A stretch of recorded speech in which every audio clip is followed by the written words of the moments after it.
పెరుమాళ్లకి అలుపు తీరేలా జరిపే ఉత్సవం డోలోత్సవం. విశేషోత్సవాల్లో భాగంగా సమతా కుంభ వేడుకల్లో కన్నుల పండుగ ఇవాళ జరగనుంది. ఉపచారాలు, చతుర్వేద పారాయణతో స్వామిని నిద్రపుచ్చడమే ఈ డోలోత్సవం వెనకున్న పరమార్థం.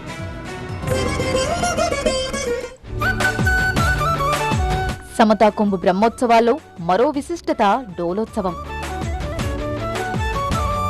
ఉయ్యాలో ఉయ్యాల, దేవదేవుళ్లకు ఉయ్యాల ఉయ్యాల. వేద విన్నపాలు, ప్రబంధాల పఠనం, నామ సంకీర్తనతో ఆధ్యాత్మిక పరమానందం. గరుడ సేవలు స్వీకరించిన 18 రూపాలలో ఉన్న భగవంతునికి అభిషేకాన్ని జరిపి ఉత్సవ శ్రమను తొలగించేందుకు డోలోత్సవాన్ని జరుపుతారు.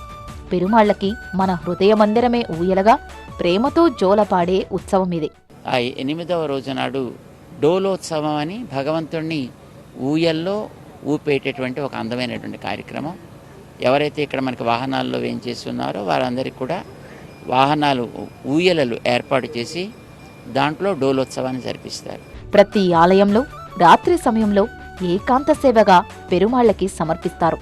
సమతామూర్తి రాకతో శ్రీ శ్రీ శ్రీ త్రిదండి చినజీయర్ స్వామి దివ్య సంకల్పంతో ఒకేసారి 18 రూపాలలో ఉన్న పరమాత్మని ఊయలులూపే అద్భుత అవకాశం భక్తులకు అనుగ్రహించారు.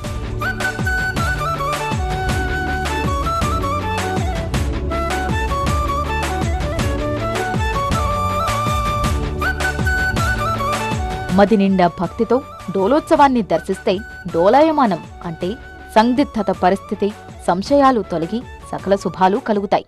కొంతమందికి వైదిక సంస్కారం అయినటువంటి ఒక ఉపనయన సంస్కారం కూడా జరిపిస్తున్నారు. సాయంకాలం ఈ 108 దివ్య దేశాల్లో ఉండేటువంటి శ్రీమూర్తులను గరుడ వాహనం మీద, అంటే ఒక్క వాహనం మీద అందరూ రోజు 18 మంది చొప్పున వాహనం మీద వేయించేస్తున్నారు. ఆ మిగిలిన 18 మందికి గరుడ వాహన సేవ జరుగుతుంది.